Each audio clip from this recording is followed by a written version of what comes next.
हम बहुत मेहनत से आपके लिए ये वीडियोस लाते हैं। अगर आपको ये अच्छी लगती हैं तो हमें सब्सक्राइब करें। एक बहुत ही सुंदर सा गांव जहां हर दिन एक नई कहानी जन्म लेती थी, और आज हम लेकर आए हैं उसी गांव की एक दिलचस्प कहानी। तो आइए कहानी शुरू करते हैं। इसी गांव में एक मोहन बहुत ही ईमानदार और सीधा साधा व्यक्ति जो अपनी बीवी के साथ रहता था।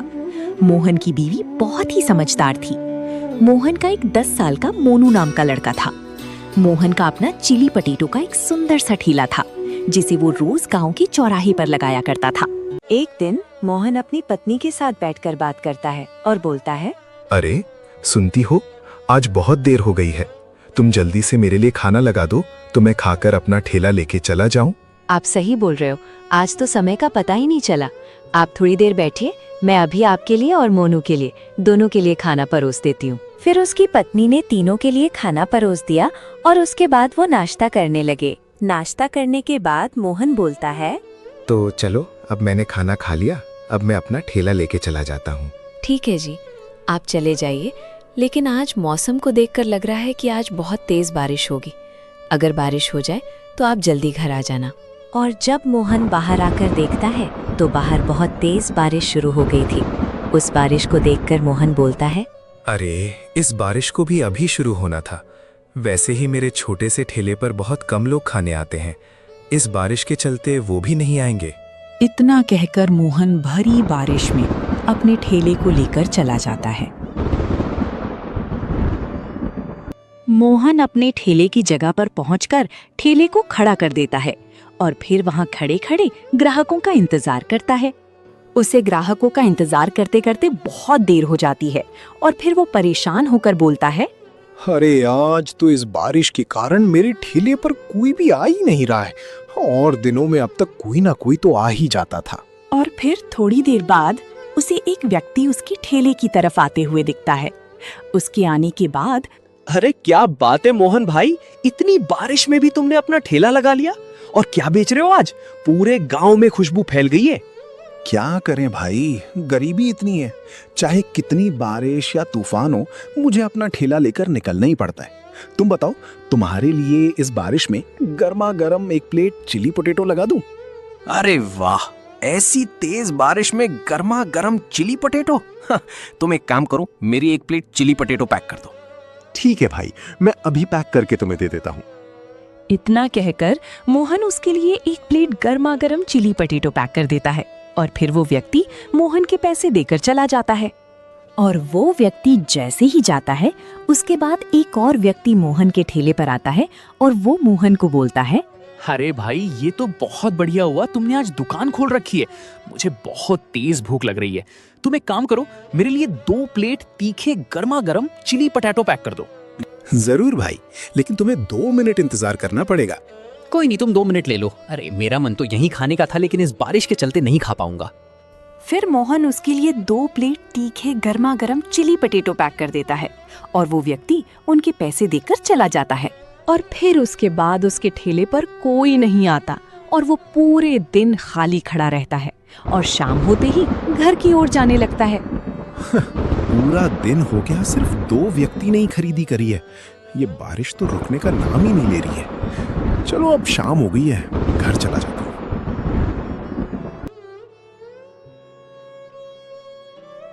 घर पहुंचकर मोहन देखता है कि उसका बेटा मोनू एक कोने में बैठकर बड़ी गहराई से कुछ सोच रहा है। वो उसके पास जाता है और पूछता है, क्या बात है बेटा, तुम यहाँ कोने में बैठकर क्या सोच रहा है? कुछ नहीं पिताजी, मैं बस यही सोच रहा था कि मेरे साथ के सारे दोस्त स्कूल में पढ़ने जाते हैं। वो सब स्कूल में मस्ती करते हैं, मजे करते हैं। आप लोग मुझे स्कूल क्यों नहीं भेजते? फिर मोहन मन ही मन सोचता है और बोलता है, बेटा, हमारे पास इतने पैसे नहीं हैं कि हम स्कूलों की इतनी महंगी फीस भर सकें, लेकिन तुम फिक्र मत करो, मैं बहुत जल्द ही तुम्हारा दाखिला एक बड़े से स्कूल में करवाऊंगा। अभी तुम ये सब सोचना छोड़ो और अंदर चलो। अंदर चलकर देखते हैं, तुम्हारी मम्मी ने कुछ बढ़िया बनाया होगा, वो खाते हैं। बहुत भूख लगी है। जी पिताजी, मैंने भी अभी तक कुछ नहीं खाया। सोच रहा था जब आप आ जाओगे तो आपके साथ ही खाना खाऊंगा। मुझे भी बहुत तेज भूख लग रही है। फिर वो दोनों अंदर जाते हैं।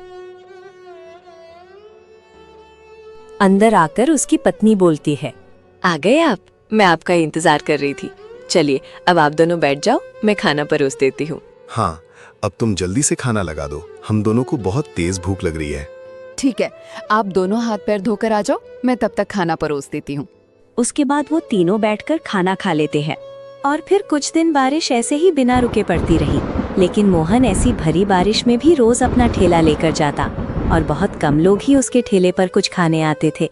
वो इससे परेशान हो गया था, उसकी कुछ कमाई भी नहीं हो रही थी। एक दिन मोहन किसी काम से बाहर गया होता है।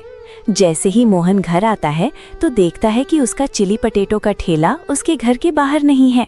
वो अंदर जाकर अपनी पत्नी से पूछता है, अरे मेरा चिली पोटैटो का ठेला कहाँ गया?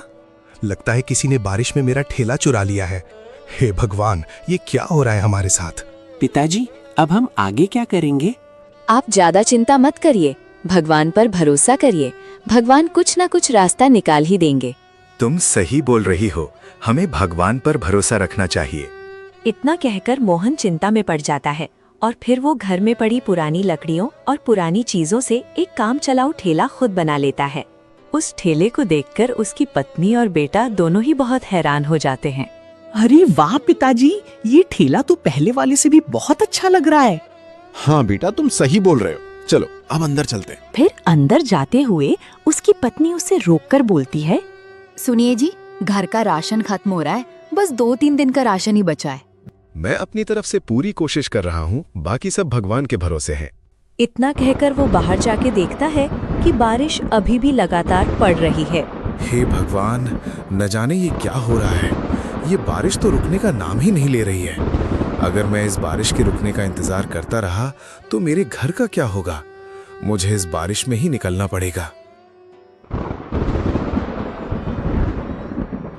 फिर मोहन अपना ठेला लेकर बारिश में ही निकल पड़ता है।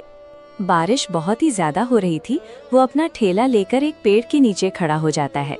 वो वहाँ थोड़ी देर रुकता है तो पीछे से एक बुजुर्ग व्यक्ति आ जाता है। बेटा, मैं अपने पैसे घर भूल आया हूँ और मुझे बहुत तेज भूख लग रही है। अगर तुम मुझे बिना पैसों में कुछ खिला दो तो तुम्हारा भला हो। ठीक है चाचा, मैं अभी आपको गर्मा गर्म चिल्ली पटेटो खिला देता हूँ। फिर वो चाचा को चिली पटेटो खिला देता है। तुम्हारा बहुत बहुत धन्यवाद बेटा, भगवान तुम्हारे काम में बहुत तरक्की दे। चाचा के जाने के बाद मोहन अपना ठेला गांव के चौराहे पर लगा देता है और फिर काफी देर तक ग्राहकों का इंतजार करता है। सुबह से इंतजार करते करते मैं बुरी तरह भीग भी और थक भी गया हूँ। फिर भी कोई ग्राहक आज मेरे ठेले पर नहीं आया। और फिर शाम होते ही मोहन निराश होकर अपने ठेले को लेके घर की ओर चला जाता है। घर जाके वो ये सारी बात अपनी पत्नी को बताता है। अरे, ये तो आपने बहुत बढ़िया किया उस बुजुर्ग व्यक्ति की मदद करके। मुझे भगवान पर यकीन है, वो हमारी मदद भी जरूर करेंगे। अपनी पत्नी की ये बात सुनकर मोहन का हौसला और बढ़ जाता है और फिर वो अगले दिन दोबारा अपना ठेला लेकर जाता है। लेकिन मोहन की फूटी किस्मत, उस दिन भी बहुत तेज बारिश होती है, जिसके कारण उसे फिर से उसी पेड़ के नीचे खड़ा होना पड़ता है। वो पीछे मुड़कर देखता है तो उसके पीछे एक बच्चा खड़ा दिखता है। अरे बेटा, तुम इतनी बारिश में यहाँ क्या कर रहे हो? अंकल, मेरे को बहुत तेज भूख लग रही है और मेरे पास आपको देने के लिए कुछ पैसे भी नहीं है। क्या आप मुझे कुछ खाने को दे सकते हो? चलो ठीक है, मैं तुम्हारे लिए एक प्लेट चिली पटेटो लगा देता हूँ, तुम उसे खाकर अपने घर चले जाना। ठीक है अंकल, आप मुझे दे दीजिए, मैं खाकर घर चला जाऊंगा। फिर मोहन उसे एक प्लेट चिली पटेटो दे देता है। वो बच्चा खाती खाती गायब हो जाता है। मोहन उसे देखकर घबरा जाता है और घबराता हुआ अपने घर चला जाता है और घर पहुंचकर अपनी पत्नी को ये सारी बातें बताता है। आप जैसा बोल रहे हो जी, ऐसा कुछ नहीं होता। लगता है आपकी तबीयत ठीक नहीं है, आप थोड़ी देर आराम कर लीजिए। इसके बाद मोने बाहर से आता है और बोलता है, पिताजी, बाहर कोई 2 आदमी आपको बुला रहे हैं। फिर मोहन और उसकी पत्नी बाहर जाते हैं और मोहन उन्हें देखकर बोलता है, अरे ये तो वही बुजुर्ग व्यक्ति हैं जिनकी मैंने मदद करी थी। हाँ बेटा, मैं वही हूँ और ये मेरा बेटा है। मैंने इसे तुम्हारे बारे में बताया तो इसने ये जिद पकड़ ली कि ये तुम्हारी मदद करेगा। अरे चचा, इसकी कोई जरूरत नहीं थी। मोहन भाई, मैं तुम्हारा बहुत बहुत आभारी हूँ। तुमने मेरे पिताजी की इतनी भरी बारिश में मदद करी। अब मैं तुम्हारी मदद करना चाहता हूँ। मैं तुम्हारा एक छोटा सा अपना ढाबा खुलवा देता हूँ। तुम्हें पेड़ के नीचे खड़े होने की जरूरत नहीं पड़ेगी, फिर सब तुम्हारे ढाबे पर आएंगे। आपका बहुत बहुत धन्यवाद मेरी इतनी मदद करने के लिए। फिर वो व्यक्ति उसका अपना ढाबा खुलवा देता है। मोहन को उसके ढाबे के बाहर वो बच्चा दोबारा दिखाई देता है और फिर से अचानक गायब हो जाता है। उस बच्चे को देखकर मोहन समझ जाता है कि ये एक चमत्कारी बच्चा था।